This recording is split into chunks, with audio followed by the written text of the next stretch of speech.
భారత్ పాక్ ఉద్రిక్తతల వేళ కేంద్రం కీలక ఆదేశాలు ఇచ్చింది. ప్రముఖ దేవాలయాల వద్ద భద్రత పెంచారు. ఇండియా గేట్ వార్ మెమోరియల్ వద్ద భద్రత కట్టుదిట్టం చేశారు. సరిహద్దు రాష్ట్రాల్లో అధికారులు ఎవరు జిల్లా దాటి వెళ్లవద్దని చెప్పారు. ప్రజలందరూ ఇళ్లలోనే ఉండాలని సూచించారు. ఇక ఈ అంశానికి సంబంధించి మరిన్ని అప్డేట్స్ మా ప్రతినిధి సైదులు అందిస్తారు. సైదులు, భారత్ పాకిస్తాన్ సరిహద్దు రాష్ట్రాల్లో హై అలర్ట్ కొనసాగుతూనే ఉంది. ఆయా రాష్ట్రాల్లో ఇప్పటికే స్కూల్స్ కి సెలవులు ప్రకటించారు. అధికారులు ఎవరు కూడా సెలవుల్లో ఉండొద్దని ఆదేశాలు జారీ చేశారు. అధికారులందరూ కూడా వెంటనే విధుల్లోనే ఉండాలని ఆదేశాలు వచ్చాయి. కాబట్టి సో ఇంకా నియంత్రణ రేఖ ఎంబడి జమ్మూ కాశ్మీర్ నియంత్రణ రేఖ ఎంబడి పాక్ కాల్పులకు తెగబడుతూనే ఉంది. ఇప్పటికే 50 డ్రోన్లతో అంటే ముఖ్యంగా పంజాబ్ రాష్ట్రంలోని బఠిండాలోని ఒక డ్రోన్ సహాయంతో ఆ ప్రాంతాన్ని అంతా కూడా బాంబులతో చేసే ప్రయత్నం పాకిస్తాన్ చేసింది. వాటిని తిప్పికొట్టింది భారత్ సైన్యం. ఇప్పటికే ఆయా శకలాలన్నీ కూడా ఇప్పుడిప్పుడే బయటపడుతున్న సిచ్యువేషన్ కనిపిస్తుంది. బఠిండాలో యొక్క ఓపెన్ ప్రాంతాలలో ఈ యొక్క శకలాలను గుర్తించారు భారత ఆర్మీ సైన్యం. ఎందుకంటే నిన్న జరిగినటువంటి డ్రోన్ల సహాయంతో ఈ యొక్క టార్గెట్ గా భారత్ పక్కన అంటే పాకిస్తాన్ భారత్ పక్కన రాష్ట్రాల్లో టార్గెట్ గానే ఈ యొక్క పాకిస్తాన్ డ్రోన్ల సహాయంతో దాడులకు తెగబడింది. సో దాన్ని ఎప్పటికప్పుడు తిప్పికొడుతూ పాక్కి సరైన బుద్ధి చెప్పింది భారత్. ఇక మరి కాసేపట్లోనే చాలా కీలకమైన సమావేశం ఇటు రక్షణ శాఖ మంత్రి రాజ్నాథ్ సింగ్ ఆధ్వర్యంలో ఉండే అవకాశం అయితే కనిపిస్తుంది. సో ఇక ఆ కీలకమైన మీడియా సమావేశంలో అసలు జరిగినటువంటి ఆస్తి నష్టం, ప్రాణ నష్టం, దానికి సంబంధించినటువంటి వివరాలను కూడా మరి కాసేపట్లో వివరిస్తారు. ప్రస్తుతం అయితే మనకు అందుతున్న సమాచారం మేరకైతే పాకిస్తాన్ చేసినటువంటి దాడిలో భాగంగా భారత్కి సంబంధించి ఈ యొక్క నియంత్రణ రేఖ వెంబడి ఉన్నటువంటి రాష్ట్రాలకు సంబంధించి ఎక్కడ కూడా ఆస్తి ప్రాణ నష్టం జరగలేదనేది క్లారిటీ వస్తుంది. ఎందుకంటే ఇక పాకిస్తాన్ పైన మనం చేసినటువంటి దాడిలో భాగంగా ఇటు లాహోర్ కానీ కరాచీ కానీ మిగిలిన కొన్ని ప్రాంతాలు సో పెద్ద ఎత్తున దెబ్బతిన్నట్టుగా కూడా ఆయా ప్రాంతాల్లో పూర్తిగా ఆస్తి నష్టం జరిగినట్టుగా కూడా మనకైతే సమాచారం అందుతుంది. అంటే పాకిస్తాన్ పూర్తిగా నష్టపోయింది. పాకిస్తాన్ పూర్తిగా కూడా ఆయా ప్రాంతాల్లో పూర్తిగా ఆస్తి నష్టం జరిగిందనేది కూడా క్లారిటీ వచ్చేసింది. కాబట్టి సో ఇక పాకిస్తాన్ మన వైపు జరిపిన దాడుల్లో భాగంగా ఎక్కడ కూడా మనకి అంటే ముఖ్యంగా జమ్మూ కాశ్మీర్ కానీ అదేవిధంగా రాజస్థాన్ కానీ గుజరాత్ కానీ పంజాబ్ కానీ ఈ యొక్క రాష్ట్రాల వెంబడి ఎక్కడ ఆస్తి నష్టం కానీ ప్రాణ నష్టం జరగలేదు అనేది కూడా తెలుస్తుంది. సో అది కూడా కాసేపట్లో మనకి మీడియా సమావేశం ద్వారా తెలిసే అవకాశం అయితే కనిపిస్తుంది. ఇక ప్రధాని మోడీ నేతృత్వంలో చాలా హై లెవెల్ మీటింగ్ మరోసారి ఉండే అవకాశం అయితే కనిపిస్తుంది. ఎందుకంటే ఇప్పటికే అనేక సార్లు నిన్న రాత్రి 11 గంటల 12 గంటల సమయంలో కూడా అర్ధరాత్రి వరకు కూడా అజిత్ దోవల్ ప్రధాని మోడీతో భేటీ అయ్యి ఉన్నారు. అనేక అంశాలు చర్చించారు. దేశ భద్రతకు సంబంధించినటువంటి అనేక కీలక అంశాలు చర్చకొచ్చాయి. సో ఈ రోజు కూడా దేశ భద్రతకు సంబంధించి అనేక అంశాలు చర్చకొచ్చే అవకాశం కనిపిస్తుంది. ఎటువంటి చర్యలు తీసుకోవాలి, పాకిస్తాన్ మరోసారి ఇటు కాల్పులకు తెగబడే అవకాశం ఉన్న నేపథ్యంలో ఎటువంటి చర్యలు తీసుకోవాలని దానిపైన కూడా ఈరోజు చాలా హై లెవెల్ మీటింగ్ లో చర్చించిన తర్వాత ఒక నిర్ణయానికి వస్తారు. సో రాత్రి జరిపిన దాడుల్లో భాగంగా ముఖ్యంగా మనకి ఈ యొక్క సరిహద్దు ప్రాంతాలలో ముఖ్యంగా మొత్తం 50 డ్రోన్లతోటి పాకిస్తాన్ యొక్క కాల్పులకి తెగబడింది. ఎప్పటికప్పుడు మనం వాటిని తిప్పికొట్టాం కాబట్టి ఎక్కడ కూడా ఆస్తి నష్టం ప్రాణ నష్టం జరగలేదు. చాలా సంతోషం అని చెప్పేసి కూడా మనకైతే సమాచారం అందుతుంది. ఇక ఢిల్లీలో కూడా ప్రధాన ఏరియాల్లో కూడా చాలా హై సెక్యూరిటీ జోన్ గా ప్రకటించారు. ఎక్కడ కూడా ఈ యొక్క డ్రోన్లు అంటే మామూలుగా మనం రెగ్యులర్ గా ఎగరేసే డ్రోన్స్ ఏదైతే ఉంటే ఆ డ్రోన్స్ ఎక్కడ కూడా ఎగరేసేందుకు నిషేధం అనమాట. సో మొత్తం ఇండియా గేట్ దగ్గర కూడా భద్రత పెంచారు. మొత్తం న్యూఢిల్లీ మొత్తం కూడా హై అలర్ట్ జోన్ గా ప్రకటించారు. అనుమానిత వ్యక్తులు కానీ అనుమానితులుగా ఎవరుగా ఉన్నా కూడా వారిని వెంటనే అదుపులోకి తీసుకొని విచారిస్తారు. ఎందుకంటే ఎవరు అంటే ఏ సమయంలో అయినా సరే ఎటువంటి సిచ్యువేషన్లో ఉన్నా సరే పాకిస్తాన్ దాడి చేసే అవకాశం ఉన్న నేపథ్యంలో అందుకు ఖచ్చితంగా భారత్ ఎప్పటికప్పుడు అలర్ట్గా ఉండాల్సిన సిచ్యువేషన్ ఉన్నది. కాబట్టి సో అందుకు కూడా ఇటు ఆర్మీ కానీ రక్షణ శాఖ మంత్రి వీళ్ళ యొక్క త్రివిధ దళాలన్నీ కూడా భారత త్రివిధ దళాలన్నీ కూడా ఎప్పటికప్పుడు అలర్ట్గా ఉన్నాయి. కాబట్టి ఖచ్చితంగా పాకిస్తాన్ ఎటువంటి చర్యలకు పాల్పడ్డా కూడా వాటిని తిప్పికొట్టేందుకు మాత్రం సిద్ధంగా ఉన్నట్టుగా కూడా తెలుస్తుంది. ఈ యొక్క పాకిస్తాన్ బోర్డర్ పరిధిలో ఉన్నటువంటి రాష్ట్రాలన్నీ కూడా కంప్లీట్ గా బోర్డర్ సెక్యూరిటీ ఫోర్స్ BSF యొక్క ఆధీనంలోనే ఉండిపోయాయి. మొత్తం ఆ యొక్క రాష్ట్రాల ప్రాంతాలు ఎవరైతే ఉంటారో వారిని అందరినీ కూడా సురక్షిత ప్రాంతాలకు తరలించారు. ముఖ్యంగా ఎందుకంటే పాకిస్తాన్ బోర్డర్ పరిధిలో విచక్షణ రహితంగా పాకిస్తాన్ కాల్పులకు తెగపడుతుంది.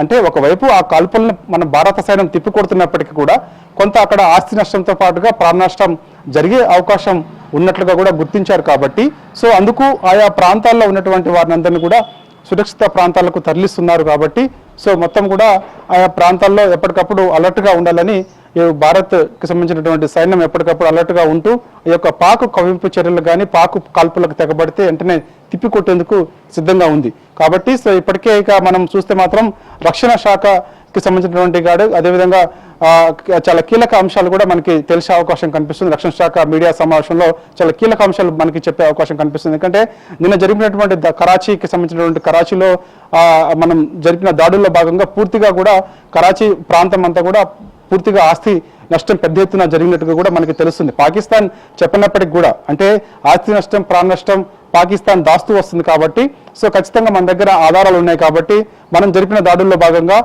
పాకిస్తాన్ సంబంధించినటువంటి కీలక ప్లేసెస్ ఏదో ఉన్నాయి కరాచీ లాహోర్ లాంటి ప్రాంతాల్లో మిగిలిన ప్రాంతాల్లో కూడా పెద్ద ఎత్తున ఆస్తి నష్టం జరిగింది కాబట్టి ఆధారాలను కూడా మన దగ్గర ఉన్నాయి కాబట్టి మరి కాసేపట్లో ఆ వివరాలన్నీ కూడా మీడియాకి తెలిపే అవకాశం అయితే కనిపిస్తుంది. సో ఇక రాజ్నాథ్ సింగ్ ఆధ్వర్యంలో మరోసారి కీలక సమావేశం ఉంటున్నట్టు కూడా మనకైతే తెలుస్తుంది. ఎందుకంటే మరొకసారి రాజ్నాథ్ సింగ్ తోటి రక్షణ శాఖ మంత్రిగా ఉన్నటువంటి రాజ్నాథ్ సింగ్ అదేవిధంగా కేంద్ర హోంశాఖ మంత్రి అమిత్ షా అదేవిధంగా మిగిలిన కీలక నేతలందరూ కూడా మరొకసారి ఈ యొక్క త్రివిధ దళాధిపతులందరూ కూడా మరొకసారి ఈ యొక్క సమావేశంలో పాల్గొనే అవకాశం కనిపిస్తుంది. ఈ యొక్క సమావేశంలో అనేక అంశాలు చర్చకొచ్చే అవకాశం కనిపిస్తుంది. ఇప్పటికే కేంద్ర హోంశాఖ నుంచి మొత్తం మన రాష్ట్రంలో ఉన్నటువంటి ముఖ్యమంత్రులకి ఫోన్ కాల్స్ వెళ్ళాయన్నట్టుగా కూడా తెలుస్తుంది. ఎప్పటికప్పుడు ఆయా రాష్ట్రాల్లో కూడా అలర్ట్గా ఉండాల్సిన అవసరం ఉందని చెప్పేసి కూడా చెప్పారు. ఆయా రాష్ట్ర ముఖ్యమంత్రులతో ఎప్పటికప్పుడు మాట్లాడుతున్నారు. సో ఓన్లీ మాత్రం మనకి ఆ సమస్య ఎక్కడ ఉన్నదంటే ఈ యొక్క పాకిస్తాన్ బోర్డర్ పరిధిలో ఉన్నటువంటి రాష్ట్రాల్లోనే పెద్ద సమస్యగా మారింది.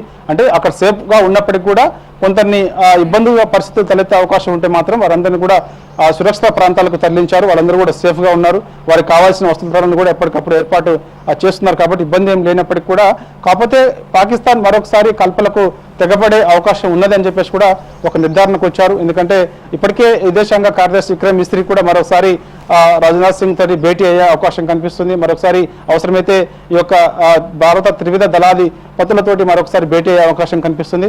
ఫర్దర్గా మనం తీసుకోవాల్సిన మరొకసారి అంటే ఎటువంటి చర్యలు మనం తీసుకోవాల్సి ఉంటుందానిపైన కూడా చర్చకు వచ్చే అవకాశం కనిపిస్తుంది. ఎందుకంటే ఆ అర్ధరాత్రి సమయంలో పాకిస్తాన్ విశిక్షణ రహితంగా కాల్పులకు తెగబడడంతో పాటుగా డ్రోన్ల సహాయంతో భారత్ వైపు ఈ యొక్క పాకిస్తాన్ తీరం వెంబడి ఉన్నటువంటి రాష్ట్రాల్లో కాల్పులకు తెగబడడంతో పాటుగా డ్రోన్లతోటి కొంత ఇబ్బంది పరిస్థితి తలెత్తే అవకాశం ఉన్న డ్రోన్ల సాయంతో ఆ ప్రాంతాలన్నింటినీ కూడా ధ్వంసం చేసేందుకు సిద్ధమయ్యే సిచ్యువేషన్ ఉంది కాబట్టి వాటిని తిప్పికొట్టేందుకు కానీ లేకపోతే మరొకసారి అవసరమైతే మనం తీసుకోవాల్సిన చర్యలు ఏంటని దానిపైన కూడా ఒక నిర్ణయానికి అయితే రాబోతున్నారు. దాదాపుగా ఒక వారం రోజుల పాటు కూడా ఎక్కడ మొత్తం భారతదేశం మొత్తం కూడా హై అలర్ట్గా ఉండాల్సిన సిచ్యువేషన్ ఉండే అవకాశం అయితే కనిపిస్తుంది. ఎందుకంటే ఏ సమయంలో పాకిస్తాన్ కవింపు చర్యలు పాల్పడడంతో పాటుగా కాల్పులకు తెగబడడంతో పాటుగా ఎటువంటి దాడులు కూడా అంటే దాడులు ఎటువంటి దాడులు చేస్తుందో మనం నిర్ధారించలేము కాబట్టి అంటే వాళ్ళు ఏ దాడి చేసినా కూడా భారత్ తిప్పికొట్టేందుకు సిద్ధంగా ఉన్నప్పటికీ కూడా సో అలర్ట్గా ఉండాల్సిన అవసరం ఉందని చెప్పేసి కూడా ఒక నిర్ణయానికి వచ్చారు కాబట్టి సో రక్షణ శాఖ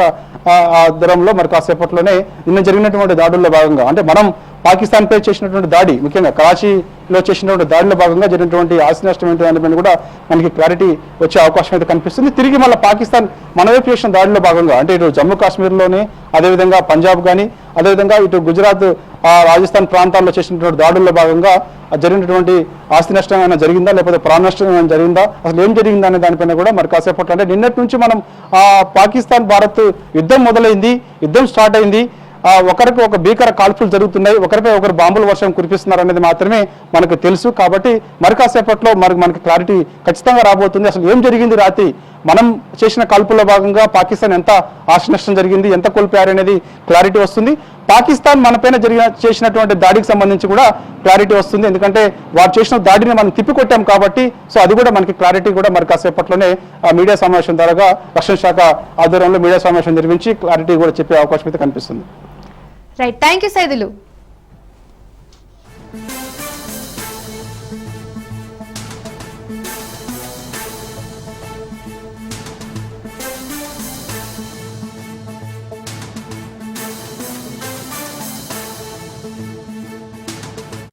తీవ్రవాదం చేసిన ఈ యొక్క దురాగతాలని మా బార్ అసోసియేషన్ ఖండిస్తుంది. వాళ్ళకు ప్రతిగా నరేంద్ర మోడీ గారి ప్రభుత్వం మన సైనికులు మన ఆర్మీ అందరూ కలిసి ఆపరేషన్ సింధూర్ పేరిట చేసిన ఈ యొక్క చర్య మేము అందరం కూడా చాలా సపోర్ట్ చేస్తున్నాం. ఇలాంటి చర్యలు చేసి తీవ్రవాదులను తుదముట్టించాలని మేమంతా కోరుకుంటున్నాం. భారత సైన్యం సింధూర్ ఆపరేషన్ సక్సెస్ఫుల్గా చేశారు. మేము భారతీయులుగా అలాగే మా కాకినాడ బార్ అసోసియేషన్ నుంచి కూడా గర్వపడుతున్నాం. ఈ ఆపరేషన్ ద్వారా టెర్రరిస్టులని అంతం చేయాలనే ఉద్దేశంతో చాలా మందిని టెర్రరిస్టులు మన భారతదేశంలో ఉన్నటువంటి భారతీయుల్ని అన్యాయంగా పట్టున పెట్టుకుంటున్నారు. అలాంటి వారికి గుణపాఠం చెప్పాలనే ఉద్దేశంతో ఈ సింధూర్ ఆపరేషన్ ద్వారా మన భారతీయ జవాన్లు చాలా గుణపాఠం నేర్పి చాలా చాకచక్యంగా విజయం సాధించారు. దానికి మా కాకినాడ నుంచి అలాగే మన కాకినాడ బార్ అసోసియేషన్ అడ్వకేట్స్ అందరూ కూడా హర్షం ప్రకటిస్తూ ఇలాంటి జవాన్లకి మేము ప్రతి విషయంలోనే అండగా ఉంటామని, ఇలాంటి దేశ ద్రోహులు అలాగే ఇలాంటి ఉగ్రవాదుల్ని ఏరిపారేసి భారతదేశాన్ని రక్షించవలసిందిగా గవర్నమెంట్కి సపోర్ట్గా ఉంటామని చెప్పి కోరుకుంటూ మా బార్ అసోసియేషన్ తరఫున కూడా మేమందరం కూడా కృతజ్ఞత తెలుపుకుంటున్నాం జవాన్కి.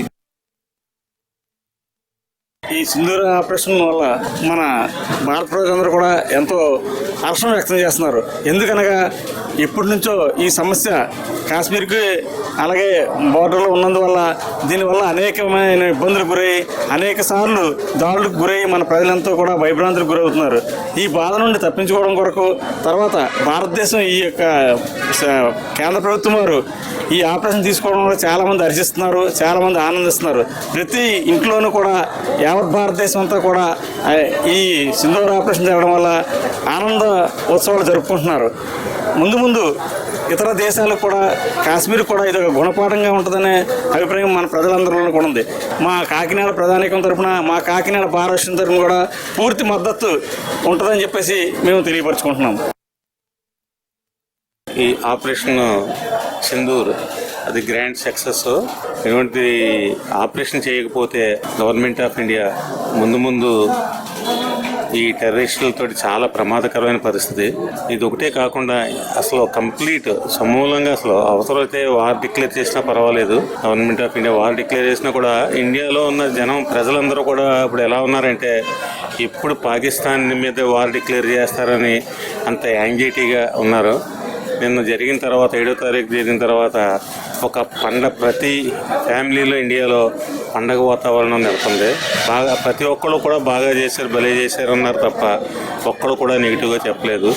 అంచేత గవర్నమెంట్ ఆఫ్ ఇండియాకి మొత్తం భారతదేశం ప్రజలు ముఖ్యంగా మా కాకినాడ బార్ అసోసియేషన్ ఎప్పుడూ కూడా బాసడగా సపోర్ట్గా నిలుస్తుంది. పహల్గామ్ అటాక్స్ అవి అయిన తర్వాత 25 సివిలైజేషన్స్ ఇండియన్ సివిలైజేషన్స్ ఎవరు ఉన్నారో వాళ్ళు అండ్ 1 నేపాలీ సివిలైజేషన్ ఎవరైతే చనిపోయారో దానికి ప్రతిదారిగా మన ఇండియన్ గవర్నమెంట్ అయితే సింధూర్ ఆపరేషన్ సింధూర్ అది చేసింది. దానికి చాలా హ్యాపీగా ఫీల్ అవుతున్నాం మేము కూడా. బికాస్ టూరిజం డిపార్ట్మెంట్ని మెయిన్ ఇక్కడ చేస్తుంటే పాస్ట్ కొన్ని డికేట్స్ నుంచి క్రోర్స్ ఆఫ్ రూపీస్ ఇదే ఫస్ట్ టైం జమ్మూ కాశ్మీర్కి రావడం అనేది మనకి పేపర్లో కూడా పబ్లిష్ చేశారు ఇండియన్ గవర్నమెంట్ అని. దాన్ని ఎలాగైనా సరే డిమానిటైజ్ చేయాలి అంటే అటాక్స్ అవి జరుగుతున్నాయి, థ్రెడ్ అది ఉంది, జమ్మూ కాశ్మీర్కి వెళ్ళకూడదు అన్న ఇంటెన్షన్తో మన జమ్మూ కాశ్మీర్లో అటాక్స్ అయింది. దానికి రిప్లైగా చేసినందుకు we are very happy. Sindoor attack నిజంగా మన దేశానికి ఎంతో గర్వకారణం. పిఎం మోడీ గారికి మేమందరం కూడా మా సిహెచ్ఓస్ అసోసియేషన్ తరపు నుంచి మేము ధన్యవాదాలు తెలియజేస్తున్నామండి. మన ఆర్మీ అండ్ నేవీ కూడా వాళ్ళ ప్రాణాలు తెగించి మన దేశాన్ని రక్షిస్తున్నందుకు మేమందరం కూడా తల ఉంచి మేమందరం ధన్యవాదాలు తెలియజేస్తున్నామండి. గవర్నమెంట్ ఒక జియో పాస్ చేశారండి, ఎవరికి కూడా మెడికల్ ఎమర్జెన్సీస్లో ఖచ్చితంగా అందరూ అవైలబుల్గా ఉండాలని. మేము స్ట్రైక్లో ఉన్నా సరే, మా హక్కుల కోసం మేము పోరాడుతున్నా సరే, ఎమర్జెన్సీ సిచ్యువేషన్స్లో ఖచ్చితంగా మేము అటెండ్ అయ్యి మా సర్వీసెస్ని మేము అందజేస్తామని గవర్నమెంట్కి విన్నవిస్తున్నామండి. పహల్గామ్కి అన్యాయం చేశారో వాళ్ళ మీద మన యొక్క దేశం తీసుకున్న నిర్ణయం, వాళ్ళు చేసిన పని చాలా ఉన్నతమైనది.